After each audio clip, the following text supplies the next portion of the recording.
Mina Harker feels a wonderful relief as Jonathan's health gets so much better, and he even takes on exciting new professional duties. But then she decides to peek into his foreign journal, and oh my, what a deeply disturbing discovery it turns out to be. The journal's secrets, especially the chilling mention of the Count coming to London, awaken a powerful sense of duty deep inside her. She knows she must transcribe every word so other eyes can see the truth.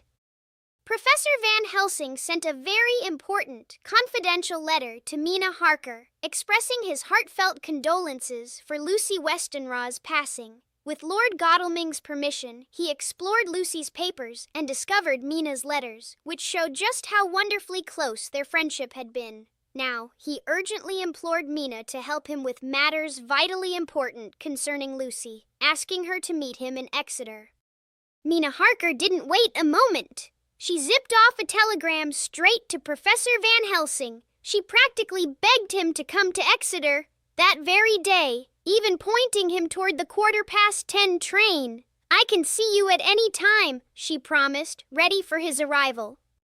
Mina Harker waits with a flutter of excitement and a touch of worry for Professor Van Helsing's visit. She's truly hoping he can unravel the mystery of Jonathan's terrible ordeal. At first, she thinks he's only coming to talk about Lucy's mysterious sleepwalking, and she feels a little bit responsible for it. Mina can't help but think about her own worries and how much she misses Jonathan, so she carefully gets her typewritten journal, filled with notes about Lucy, all ready for Van Helsing. Professor Van Helsing arrived at Mina Harker's home, announced by Mary.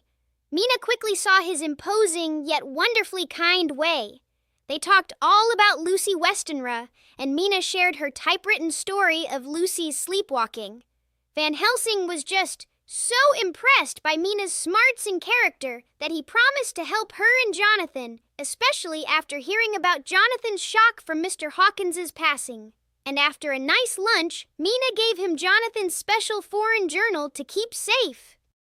Professor Van Helsing, after diving into Jonathan Harker's diary, quickly writes a letter to Mina. He confirms that the terrifying truth within its pages is absolutely real. But he also reassures her, even with all the horror, Jonathan's mind and heart are perfectly sound, and there's no lasting dread for them. He expresses such profound astonishment at what he's learned, needing time to let it all sink in.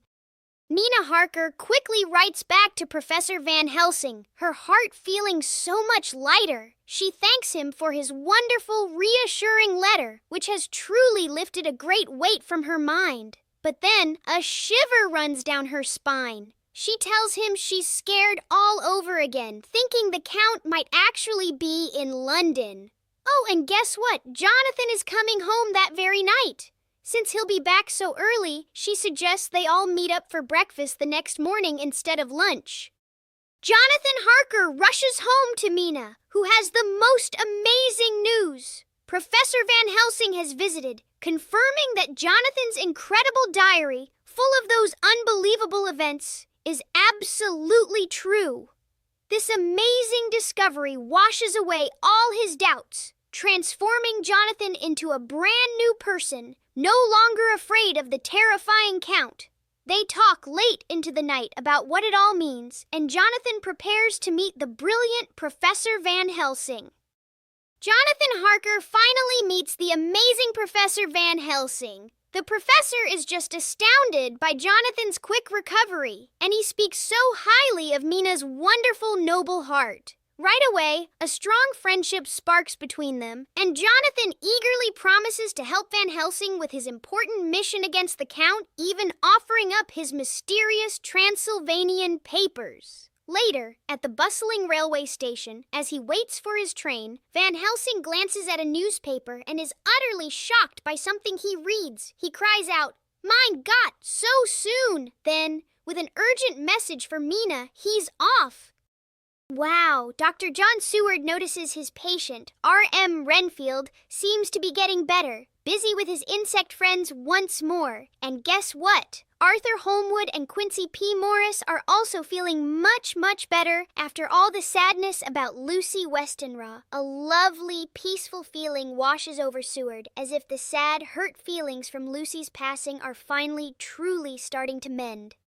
Professor Van Helsing bursts into Dr. Seward's office, practically buzzing with urgency. He thrusts a newspaper article at Seward, detailing a truly strange report of children in Hampstead found with tiny, mysterious punctures on their throats. Dr. Seward's eyes widen. He instantly recognizes the eerie similarity to Lucy Westenra's own wounds. Van Helsing then passionately challenges Seward's scientific skepticism, urging him to consider the supernatural and the limits of conventional understanding, citing all sorts of unexplained phenomena.